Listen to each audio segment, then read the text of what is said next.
The deal was simple, until she whispered, "Don't leave me tonight." The city of Norn buzzed with alien lights and cold wind. Tall buildings touched the black sky, glowing in strange colors. Humans were rare on this planet, and Jake knew it. He kept his head low, walking fast with his toolbox. He just wanted to fix the broken light at the merchant's stall, get his pay, and return to his small rented room. But something made him stop. A woman stood alone near the edge of the crowded street. Her skin shimmered a soft violet blue under the lights. She looked young, but her eyes were tired. She had no coat, no bag, nothing. As she was staring at Jake, he looked around, unsure. Maybe she was looking at someone else. But then, she stepped toward him. "Are you human?" she asked quietly. "Yes," Jake replied, confused. She looked around nervously. "I need help. Just for a moment, please." Jake frowned. "What kind of help?" She took a deep breath. Her hands were shaking. "Pretend to be my husband. Just for tonight." Jake blinked. "What? They're watching," she whispered. "If they think I'm alone, they'll take me." Jake followed her gaze. A group of tall alien figures stood near the corner. They weren't smiling. They weren't talking. They were just watching her, or now, maybe watching them. "You can walk away after. I just need to survive the night," she said. Her voice trembled, but her eyes stayed strong. Jake didn't know why he said yes. Maybe it was her fear. Maybe it was the way she was pretending not to cry. Maybe it was the part of him that couldn't walk away when someone needed help. "Fine," he said. "What do I do?" She quickly grabbed his arm. Her touch was cold. "Just walk with me. Stay close. Don't act surprised." They moved through the crowd together. Jake noticed the watchers didn't follow, but they didn't look away either. "What's your name?" Jake asked as they turned down a narrow path. "Lyra," she said. "What's yours?" "Jake." "Thank you, Jake." He didn't reply. He was trying to figure out what he had just stepped into. They reached a small building. She pressed her hand against the door, and it opened with a soft sound. The inside was dark and quiet. Just one old chair, one sleeping mat, and a broken heater. "You live here?" Jake asked. "I hide here," she said. "I move often." He sat down on the chair while she turned on a dim light. It flickered but stayed on. "Who were they?" he asked. "They belonged to the nobles," she said. "I was promised to one of them. I escaped before the joining ceremony, and now they want you back." "Yes, I'm marked," she said, showing her wrist. A glowing symbol pulsed faintly. "If they catch me alone, they can claim me." Again, Jake looked at her. "Why me?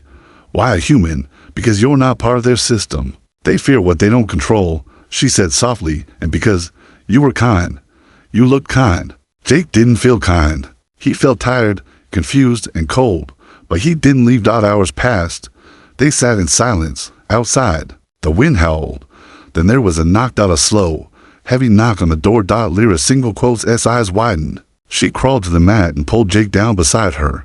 "Don't move," she whispered. "Do they know I'm here?" He whispered back. "They might," she said, "but they don't know if we're real or fake yet. If they think we're truly bonded, they'll have to go away." The knocking stopped. Silence. Long, heavy silence. Jake could hear his own heartbeat. Minutes passed. Then finally, footsteps walked away. Jake let out a breath. "You should go now," Lyra whispered, though her voice was weak. "You did more than I hoped." Jake stood slowly. He looked at the door, then at her. She turned away, pretending to sleep. He took one step toward the door. Then she said it, softly, like a child begging not to be left alone in the dark. "Don't leave me tonight." Jake froze. He didn't know what kind of danger he was really in, but he closed the door again. And stayed. They saw us together. Now it's too late to undo this. The night was long.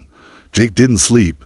He sat near the door, eyes open, listening. The old heater buzzed, and the wind outside cried like a ghost. Lyra had curled up on the mat, her back to him. She didn't speak again after asking him to stay. By morning, the sun rose slowly, painting the sky with orange and pale blue. Jake stood and stretched his legs. His body ached. His mind was still full of questions.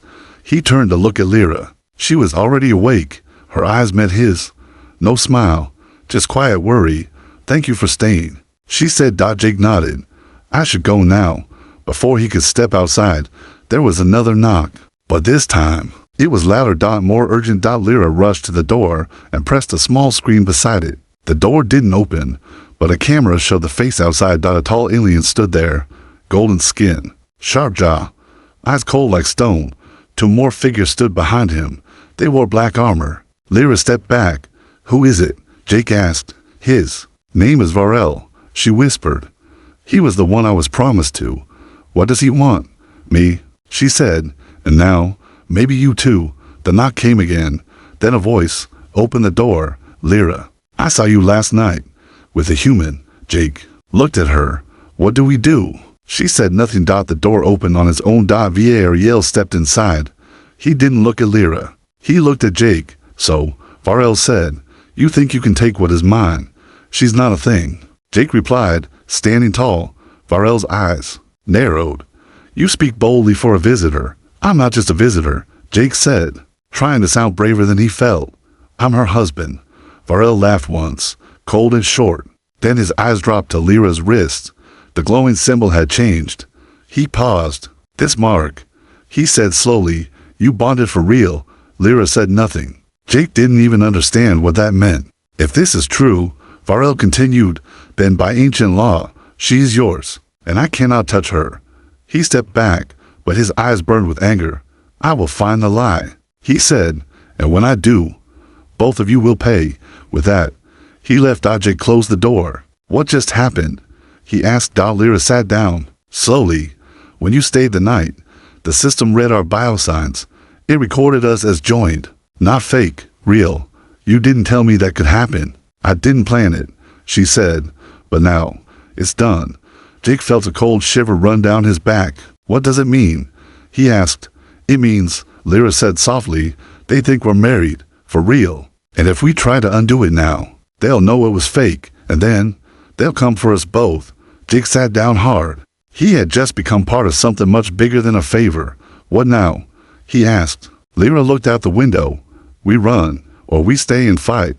But either way, you're not just a helper anymore, Jake. You're in this now." Jake looked at her. Her face was calm, but her hands trembled again. He thought back to last night, to the knock, the fear, the words she whispered. Don single quotes to leave me tonight. Now, it wasn't just about one night. It was about all the nights that could follow. "I lied about one thing, but I didn't lie about needing you." They didn't speak much that day. Lyra moved quietly around the room, checking the small scanner, adjusting her wristband, and glancing out the window every few minutes. Jake sat on the edge of the mat, trying to understand what was happening. His life was normal before this. He worked with machines, fixed broken things, stayed out of trouble. Now he was marked, married to a woman he didn't know, being hunted by powerful aliens. And yet, he didn't want to leave. That evening, he heard her talking, not to him, her voice was low and fast, speaking in her own language. He saw a small round communicator in her hand. The glow on it faded when she noticed him watching. "Who are you talking to?" Jake asked. Lyra froze for a second, then put the device away. "Someone I trust," she said. "I needed to tell them you were still here." "Why?" "Because they're helping me find a way out." Jake stood up. "So you're working with someone else this whole time?" She didn't answer. He stepped closer. "Was this all a setup? Did you choose me on purpose?" Lyra looked up at him, her face calm but sad. "I chose you because you were kind, because you didn't look away when you saw me, but you didn't tell me everything. I didn't lie about the danger," she said. "I didn't lie about them coming for me, or about being scared. But yes, I hid some things." "Like what?" She took a breath. "I already had the bonding request ready. I just needed a name to link it to, a human name. Yours." Jake felt like the air was knocked out of him. "So I'm really, legally connected to you now?" "Yes." He turned away. He needed air, space, time to think. He stepped outside the small building and walked toward the empty road. Behind him, he heard her voice. "I lied about one thing, but I didn't lie about needing you." He stopped walking. Then, far away, a scream tore through the quiet street. A sharp cry. Two voices, one male, one female. Jake ran toward the sound. He turned the corner and saw it, to aliens being pulled from their home by armored enforcers. They begged. They showed a paper, a proof of bond. One of the guards burned it with a scanner. "Fake," the guard growled. You bonded out of fear, not truth. Punishment, separation, and correction. The couple screamed louder as they were taken away. Jake's hands turned cold. He turned and ran back to Lyra. She met him at the door. You saw them, she said. Didn't you? Yes. He said. They had papers, like us. But they said, it was fake. They scan emotion levels now, she said. If they think it's not real, they tear it apart. They're hunting all false bonds to send a message. Jake sat down. His chest felt heavy. They'll come for us next. I know, Lyra said. That's why we need to leave tonight. Where? The underground city, she said. My contact will meet us at the tunnel gate, but we only have 2 hours. Jake stood up again. Are you still hiding things from me?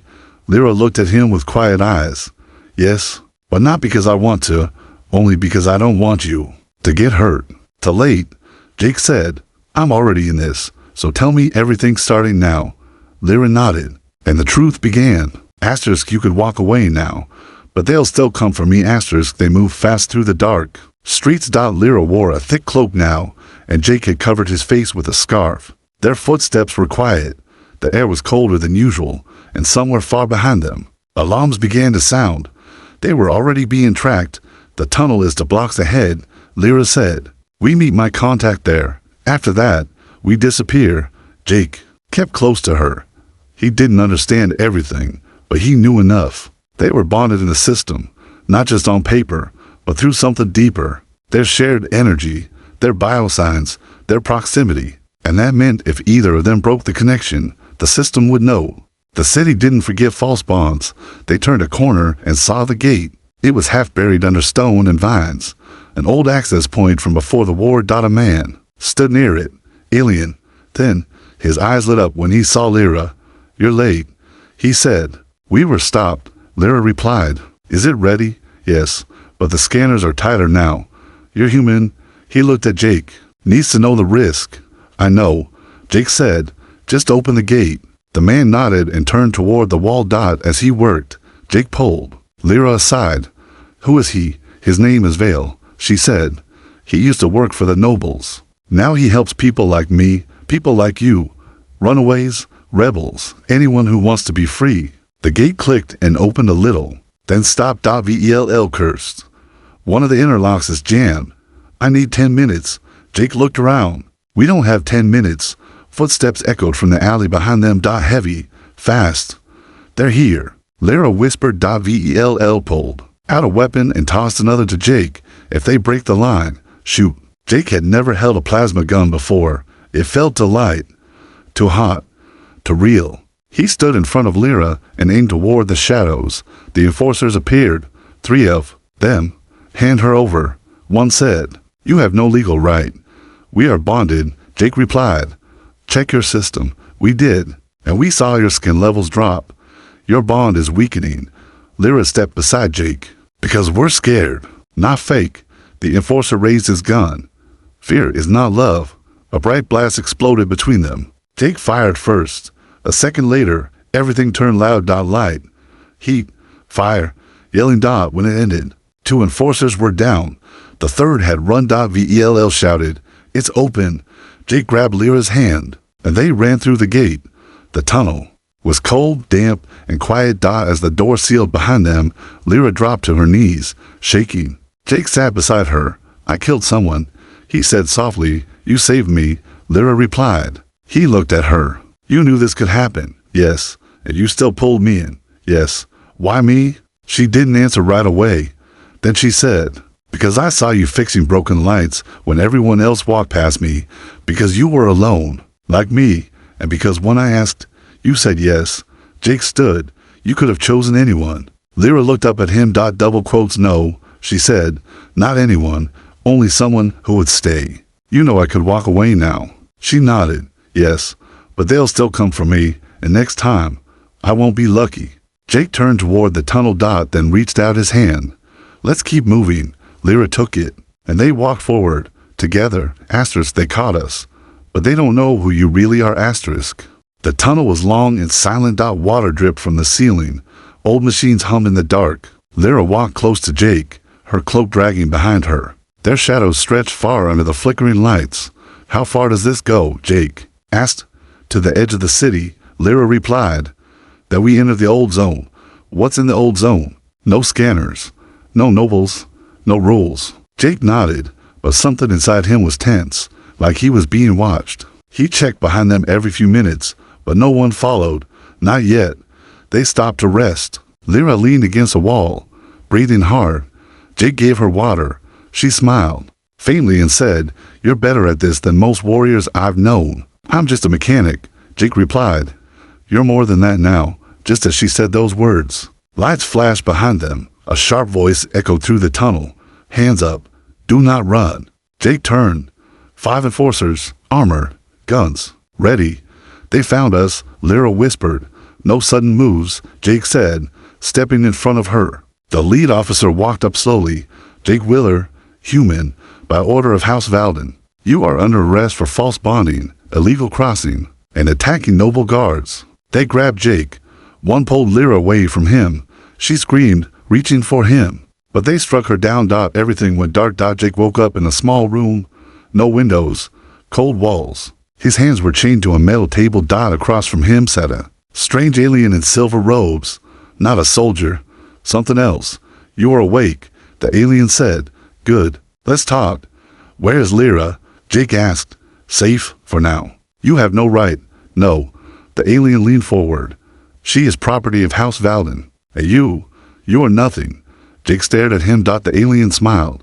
"Unless you're hiding something." He placed a small scanner on the table. It beeped twice. "Strange," the alien said. "Your blood carries an old human signature. From the lost colonies, from the high families." "What does that mean?" "It means you're not just a mechanic. You're a descendant of someone important, and that changes everything." Jake stayed quiet. "We can't harm you," the alien said. "You're protected by ancient laws." "But Lyra, she's not." Jake felt heat rise in his chest. "Then let her go," he said. "Not unless you prove your bond is real." "How?" "Stand in front of the tribunal," the alien said. "Declare her as your chosen one. Speak the words of the old bond, and if I don't, she will vanish, and no one will ever see her again." Meanwhile, Lyra sat in a dark cell. Her face was bruised. Her wrist was bleeding, but her eyes were still full of fire. She whispered to herself, "He'll come. I know he will." The guard outside laughed. "He's gone, girl.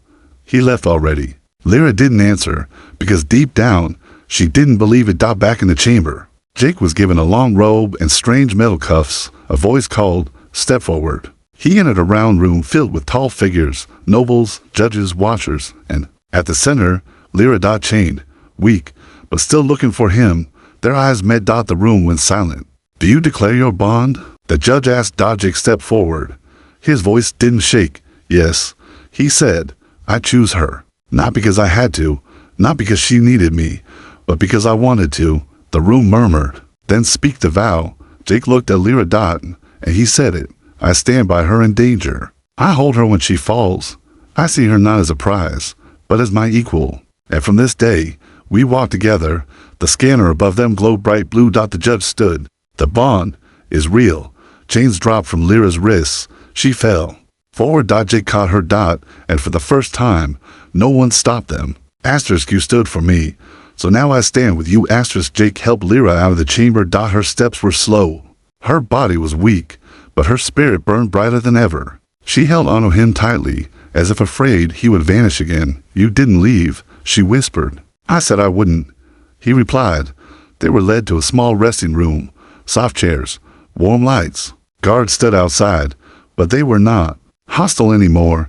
Lyra lay on the couch, her eyes closed, her breathing soft. Jake sat near her, still trying to believe everything that had happened. He was no longer just a mechanic. He was bonded to someone who had shaken an empire, and now he was part of it. To die an hour later, a woman entered, noble, but not cruel. Her voice was calm. "I'm Tali of House Warren. Your bond has been verified. You are now protected under Alliance law." "Then we're free?" Jake asked. "Not exactly," Tali said. "You're safe, but only for now. House Valden is furious. They lost control of her, and they lost power because of you." Lyra sat up slowly. "What do they plan?" "Revenge," Tali said. "They're gathering support to break the old laws. If they succeed, no bond will protect you. That we fight, Lyra said without fear. Fight? Jake looked at her. They chased me for years, she said. Now they'll chase us, unless we stop them first. Tali nodded. There are others like you, runaways, survivors, even nobles who are tired of the system. If you speak, they'll listen. Me? Jake said. Why would they listen? To me. Because you're human, Tali replied, and you stood when no one else would. 2 days passed. Word spread quickly. The bonded human mechanic defied House Valden, a runaway bride protected by an ancient vow, the bond that broke tradition. Jake didn't want fame. He wanted peace. But Lyra, she saw something greater. We can build something new, she told him. A world where no one is taken or owned. Jake nodded. Then let's build it. Together, they returned to the outer city first. Not to hide. To speak. Lyra stood on an old crate. Jake beside her. A crowd gathered. Aliens, humans, mixed beings, curious faces. She lifted her voice. They call me a possession, she said, but I am not. I am a person, and so are you. Murmurs spread. Some clapped. Some just watched. Jake stepped forward. They told me I didn't belong. They said I was just a helper, just a visitor. But I belong now, not because of blood, but because I chose to stand up. More voices joined. A few cheers, hands raised. And then blasters fired. Smoke burst from the rooftops. House Valden had arrived. They wanted to silence them. Lyra pulled Jake down. We can't run, he said. Then we stand, she replied. And this time, they did not stand alone. People rose beside them. Blasters pointed back. Walls open. Machines turned on. A voice in the crowd shouted, for the bond. The battle began. Hours later, the city was quiet again. Smoke filled the streets, but the flag of House Valden was torn down, and in its place, a new symbol. A circled dot with 2 equal lines, side by side. Bonded. Jake sat on the rooftop, looking at the stars. Lyra walked up beside him and sat close. It's done, she said, for now. Jake replied, do you still think this was a mistake? He looked at her. Double quotes. No, he said. You said they'd take you if I left, but now I'm never leaving. She smiled. And for the first time in a long time, she looked free. Asterisk, this isn't fake anymore, is it? Asterisk.